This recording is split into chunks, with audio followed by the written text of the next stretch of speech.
बहुत समय पहले की बात है। तब चारों तरफ हरियाली हुआ करती थी और वहीं था एक जंगल। जंगल के बीचों बीच एक गांव बसा हुआ था, जहाँ पे लोग ज़्यादा शिक्षित तो नहीं थे, लेकिन खुशहाल ज़िंदगी व्यतीत कर रहे थे।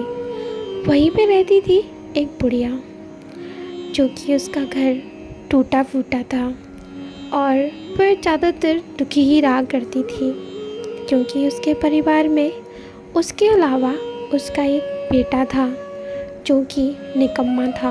वो काम वाम नहीं करता था, उल्टा उस बुढ़िया को उल्टा सीधा कह के बहुत ही दुख देता। और एक दिन वो घर छोड़कर चला गया। बेचारी बुढ़िया बहुत दुखी हुई और सोचने लगी कि वो क्या करेगी। उसका एकमात्र जीने का सहारा वही तो था। बुढ़िया दुखी होकर अपनी पड़ोसन के यहाँ गई और पड़ोसन के यहाँ जाने के बाद बुढ़िया ने पड़ोसन से कहा, बेटा, मेरा बेटा घर छोड़कर चला गया है। क्या क्या तुम मुझे कुछ खाने को दे सकती हो क्या? मैंने उसे बहुत समझाया। तभी पड़ोसन ने कहा, माँ जी, क्यों ना आप भगवान शिव की आराधना करो। मैंने खुद उनकी पूजा की। भगवान शिव सबकी मनोकामना सुनते हैं। आप उनकी पूजा करो, भगवान शिव आपके भी सारे दुख दूर कर देंगे। ये सब बुढ़िया ध्यान से सुन रही थी। आगे पड़ोसन ने कहा, माँ जी, ये लो खाना, आप खा लेना, लेकिन आज से ही आप भगवान शिव की पूजा करना शुरू कर दीजिए। बुढ़िया ये सुनने के बाद तुरंत शिव जी के मंदिर पहुंची। बुढ़िया ने शिव जी से कहा, भगवान, मेरा एक बेटा था, वो भी मुझे छोड़ के जा चुका है। अब मेरा कोई भी सहारा नहीं है। अगर मैं अपनी कोठी में मर भी जाऊं तो मुझे कौन देखने वाला है। मेरी रक्षा करो भगवान भोलेनाथ। ये कहने के बाद वह घर चली गई। अब बुढ़िया रोज़ भगवान शिव के मंदिर जाया करती थी। ऐसे ही बहुत सारे दिन गुजर गए। एक दिन बुढ़िया के घर में कुछ भी खाने को नहीं बचा था। बुढ़िया बहुत दुखी हुई और सोचने लगी कि अब वो क्या करे। वह इतनी दुखी थी कि रोज़ रोज़ पड़ोसन के घर से खाने के लिए नहीं मांग सकती थी। तो वह सोचते सोचते मंदिर की ओर जाने लगी। वह मंदिर पहुंच गई। मंदिर के रास्ते में वह सोच रही थी कि अब वो क्या करेगी। भगवान शिव उसकी मदद क्यों नहीं कर रहे हैं। अब तो वो रोज़ पूजा भी करती है।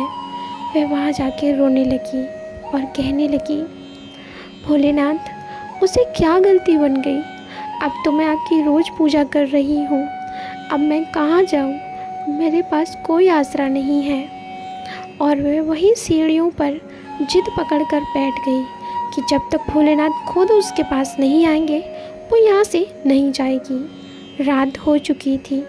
बुढ़िया सीढ़ियों के पास ही बैठी रही और भगवान शिव का इंतज़ार करती रही, लेकिन भगवान शिव नहीं आए। रात हो चुकी थी। तभी वहाँ पर भगवान शिव आए। बुढ़िया भगवान शिव का इंतज़ार कर रही थी, लेकिन शिव उसे दिखाई नहीं दे रहे थे। भगवान शिव रोज़ ही उस बुढ़िया को देखा करते थे, क्योंकि वो बुढ़िया उनके दरवाजे पे रोज़ जो आती थी। तभी भगवान शिव कहने लगे, इस बुढ़िया को मुझे कुछ तो देना ही पड़ेगा। अब इसका मेरे अलावा कोई नहीं है। मुझे ही इसकी मदद करनी पड़ेगी और इसको संभालना पड़ेगा। भगवान शिव सोचने लगे, मैं क्या करूं। तभी भगवान शिव ने पहले तो बुढ़िया को होश में लेके आए, क्योंकि वह बहुत ही ज़्यादा कमज़ोर और बीमार हो चुकी थी। फिर भगवान शिव ने अपना रूप बदल लिया और एक साहूकार का रूप ले लिया और फिर उस बुढ़िया के पास गए और कहने लगे, हे दादी माँ, आप यहाँ क्या कर रही हो। इतनी रात को मंदिर की सीढ़ियों पर, यहाँ पर आपको नहीं होना चाहिए। आपका घर कहाँ है। तभी बुढ़िया बोली, बेटा, मैं भगवान भोलेनाथ का इंतज़ार कर रही हूँ। मेरे पास रहने को कोई घर नहीं है। जो कुटिया थी अब वो भी मेरे पास नहीं है और मेरा बेटा भी मुझे छोड़ के जा चुका है। तभी साहूकार कहता है, माँ आप मेरे साथ चलो ना, मेरी कोई माँ नहीं है। यदि आप मेरे साथ चलोगी तो मुझे बहुत अच्छा लगेगा। मैं आपका बेटा बनके आपकी सेवा करूँगा। ये सुनने के बाद बुढ़िया बहुत अचंभित थी कि इतना सुंदर और इतना अच्छा धनवान व्यक्ति मुझे अपने साथ ले जाना चाहता है।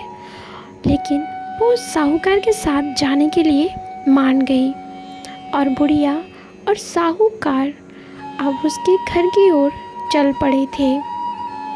साहूकार जो कि खुद भोलेनाथ थे, ये बात बुढ़िया को नहीं पता थी कि जो उसके साथ है वो तो खुद भोलेनाथ हैं। बुढ़िया अब साहूकार के घर पहुंच चुकी थी, जो कि भोलेनाथ ने अपनी शक्तियों से बनाया था। बुढ़िया उस घर को देखकर बहुत ही ज़्यादा खुश हुई, क्योंकि वो घर बहुत ही बड़ा और बहुत ही सुंदर था। उसे देखकर बुढ़िया सोचने लगी, क्या ये भगवान शिव की कृपा है? तभी वह भगवान शिव को धन्यवाद कहने लगी और तभी वह साहूकार वहाँ आ गया और कहने लगा, माँ तुम्हें घर कैसा लगा? अच्छा तो लगा ना? अगर तुम्हें और किसी चीज़ की ज़रूरत हो तो तुम मुझे बेझिझक कहना। तभी वह उस बुढ़िया को सोने के लिए एक कमरे में लेके गया। बुढ़िया बोली, बेटा तुम्हारा घर तो बहुत अच्छा है, बल्कि तुम मुझ जैसी गरीब बुढ़िया को यहाँ लेके आए, मैं तुम्हारा एहसान कैसे चुकाऊँ? तभी साहूकार बोला, माँ तुम मेरी माँ हो और मैं तुम्हारा बेटा, इसमें एहसान की क्या बात है? तभी बुढ़िया बिस्तर पर बैठ के रात भर भगवान शिव की प्रार्थना करती रही और वो साहूकार वहीं सो रहा था। अगली सुबह साहूकार उस बुढ़िया के पास आया। बुढ़िया ने कहा, बेटा क्या तुम मंदिर जाते हो? मैं भी तुम्हारे साथ चलूँगी मंदिर, मैं रोज़ भगवान शिव के मंदिर जाती हूँ। तभी साहूकार बोला, हाँ माँ क्यों नहीं, तुम मेरे साथ मंदिर चलो ना, मैं यही कहने तो तुम्हारे पास आया था। चलो हम दोनों ही भगवान शिव की पूजा करने के लिए चलते हैं। अब वो बुढ़िया और वो साहूकार दोनों ही लोग भगवान शिव की पूजा करने के लिए भगवान शिव के मंदिर जाते हैं और दोनों मंदिर में पहुंच जाते हैं। इसके बाद बुढ़िया भगवान शिव से धन्यवाद करती है और कहती है, आपने मुझे इतना अच्छा बेटा दिया, मैं कैसे आपका धन्यवाद करूं? और बुढ़िया खुशी खुशी अपना जीवन व्यतीत करती है और बुढ़िया इस दुनिया को छोड़ के स्वर्गवास कर जाती है। बुढ़िया के जाने के बाद साहूकार यानी कि भोलेनाथ, जो साहूकार का रूप लिए थे, वो जंगल की ओर निकल जाते हैं और फिर से अपने रूप में आ जाते हैं और कैलाश पर्वत लौट जाते हैं। तो दोस्तों वीडियो को लाइक करो एंड शेयर करो, जिससे सभी लोग इस वीडियो को देख पाएँ एंड सब्सक्राइब करना बिल्कुल मत भूलिएगा। और भी वीडियोस देखने के लिए तो हमारी सारी वीडियोस आप देखिए, आपको बहुत अच्छा लगेगा। हमारी आज की कहानी एक लकड़हारे की है, जो कि एक छोटे से गांव में रहता था। वह लकड़हारा बहुत ही ज़्यादा मेहनती और ईमानदार था।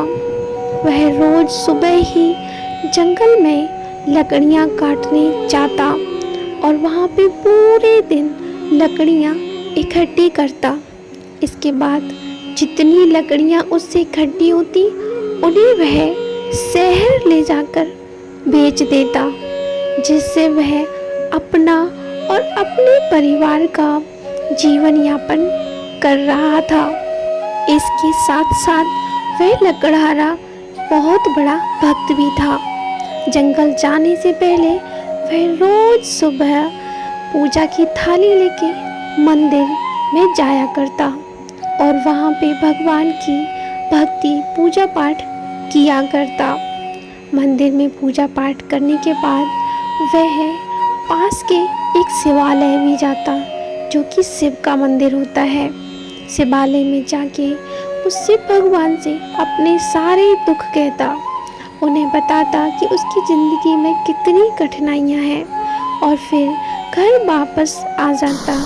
इसके बाद वह जंगल जाता। एक दिन वह जंगल गया और जब वह वापस लौट रहा था तो बहुत तेज बारिश और तूफान आ गया, जिससे उसकी सारी लकड़ियाँ भीग चुकी थीं। यह सोच के वो बहुत ज़्यादा परेशान था कि अब उसकी लकड़ियाँ कौन खरीदेगा, ये भीग चुकी हैं। और ये सब सोचते सोचते वह गहरे जंगल में पहुंच चुका था और तभी वो रोने लगता है कि अब वो क्या करे। वो फंस चुका है इस आंधी तूफान में और वह भगवान को याद करने लगता है। तभी वह आगे चलता है तो उसे जंगल में घर दिखता है। उस घर